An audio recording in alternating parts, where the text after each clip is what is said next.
Hola, buenas tardes, mi nombre es Osmar Rojas y hoy voy a hablar sobre son unos temas distintos pero van todos de la mano. Vamos a hablar sobre corriente alterna, corriente directa, vamos a hablar también sobre los motores de corriente alterna, motores de corriente directa y de dos efectos que surgen dentro de los motores de corriente continua o corriente directa. Es lo mismo. Bueno, ok, primero empezaré por lo rápido, lo sencillo, que es en definir la corriente alterna y la corriente directa. Bueno, ¿cuál es cuál? Primero explicaré la corriente directa, ya que esta es un poco más sencilla. La corriente directa es la que nosotros obtenemos de las baterías o la que obtenemos también de los dínamos, etcétera. Esta, ¿cómo se obtiene? Bueno, el ejemplo del dínamo dependen, después de generar algún movimiento mecánico, a partir de un movimiento mecánico generaremos energía eléctrica. Ese es un muy buen ejemplo de corriente directa y o corriente continua. Exactamente lo mismo. Corriente directa, corriente continua es un sinónimo. Ujú. Bueno, ¿a qué se refiere esta? Esta se refiere a que nosotros vamos a tener un flujo eléctrico sin variación, tanto en la dirección así como en el voltaje. Ujú. El voltaje siempre va a permanecer estable y la dirección siempre va a permanecer estable, ya sea hacia acá o hacia acá, hacia donde sea. Y esta va a tener la condición sí o sí de que va a viajar del polo negativo, del polo positivo al polo negativo, siempre. ¿Cuáles son las ventajas que nosotros tenemos de esta corriente continua? Es que este tipo de corriente se puede almacenar. Este tipo de corriente es una corriente segura, ya que no significa algún peligro como las altas tensiones, etcétera. ¿Y dónde se ocupa? Esta se ocupa básicamente en toda la electrónica, computadoras, celulares, compuertas, televisiones, eh, automóviles, también se ocupa en las baterías y en todo tipo de baterías, ya sea recargables o no. Ahora viene la corriente alterna. ¿Qué es la corriente alterna? Bueno, la corriente alterna también va a ser un flujo de carga eléctrica.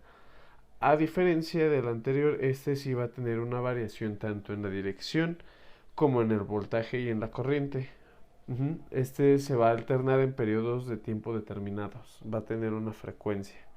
¿Cómo se comporta esta corriente? Bueno, nosotros al graficarla vamos a tenerla de una forma sinusoidal o senoidal, o sea, en S. Ujú. No es muy difícil de imaginar. Ahora, esta va a comprender de tres cosas muy específicas. ¿Cuáles son? El ciclo, el periodo y la frecuencia.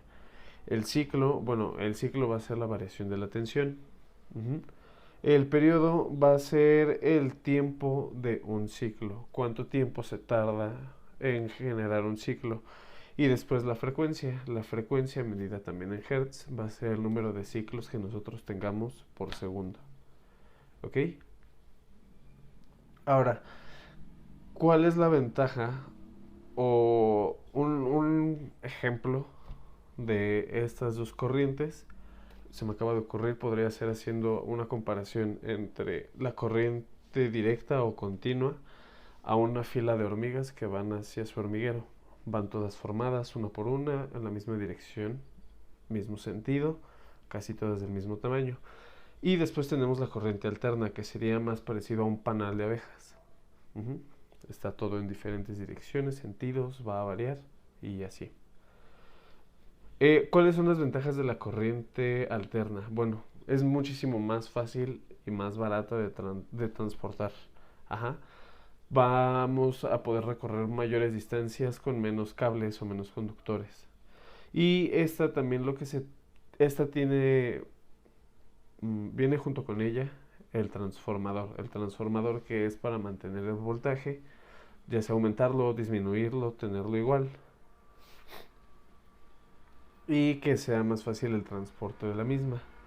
También tenemos Que los generadores de corriente alterna van a ser muchísimo más eficientes que los de corriente continua. Ok, ahora ya que definimos ambas corrientes eléctricas, vamos a hablar sobre los dos tipos de motores que tenemos por estas mismas. Bueno, son más tipos de motores, pero ahora vamos a encerrarnos, no nos vamos a ver tan amplios en esta explicación. Bueno, vamos a tener los motores de corriente continua o corriente directa y los motores de corriente alterna. ¿Cómo funciona un motor de corriente alterna? Bueno, el motor de corriente alterna lo que tiene es que el estator va a estar embobinado. Ujú. Y este embobinado es lo que va a suministrar la corriente alterna, produciendo así un campo magnético giratorio, el cual vamos a tener pues el rotor, que gira dentro de las bobinas que están conectados a los ejes de salida para producir un par o torque, palabra muy clave en el momento en el que nosotros hablemos de motores, recordando par o torque como la fuerza que va a tener para producir algún movimiento, ya sea desde cero o en todo el tiempo. Este es el par.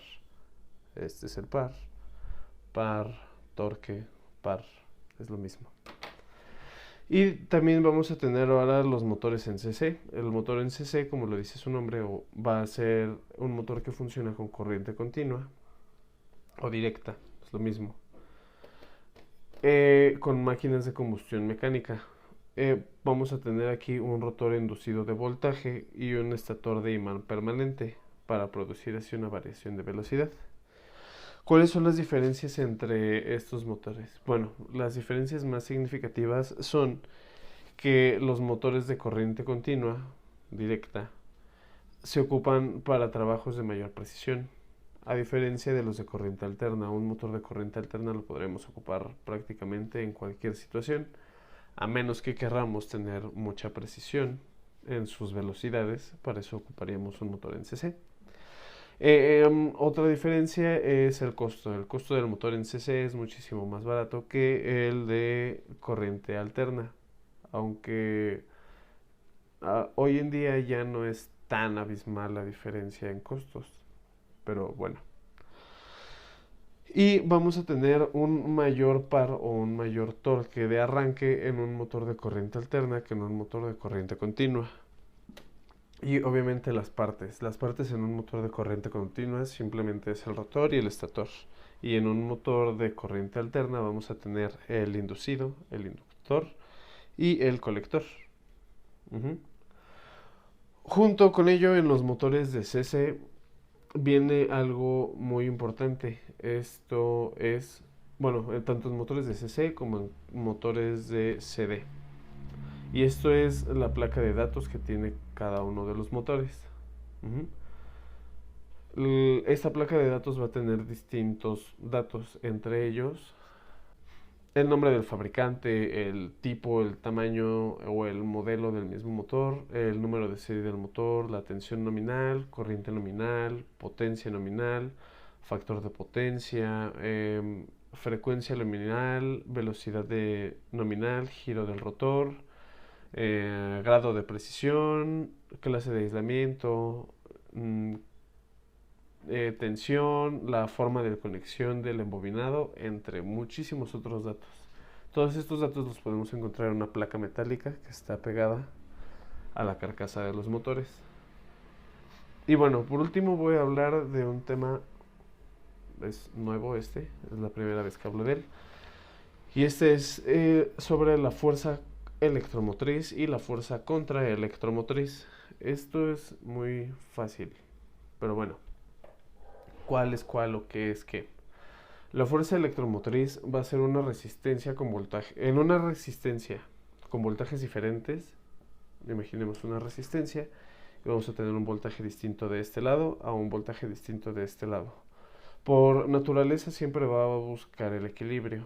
Entonces, en un circuito cerrado, para poder mantener el equilibrio o buscar el equilibrio, se va a generar una diferencia de potencial. ¿Diferencia de potencial para qué? Para que los voltajes que ya teníamos en esta resistencia ahora sean iguales.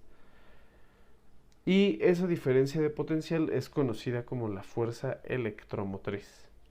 Se obtiene de tres formas distintas que explicaré en otro video, que es por acción química, por acción térmica y por inducción electromagnética. Y por último, la fuerza contraelectromotriz. Bueno, esta es muy fácil. La fuerza contraelectromotriz va a ser la energía eléctrica transformada en mecánica por unidad de carga que circula por cada motor. Así de fácil. Y esta la vamos a medir en voltios.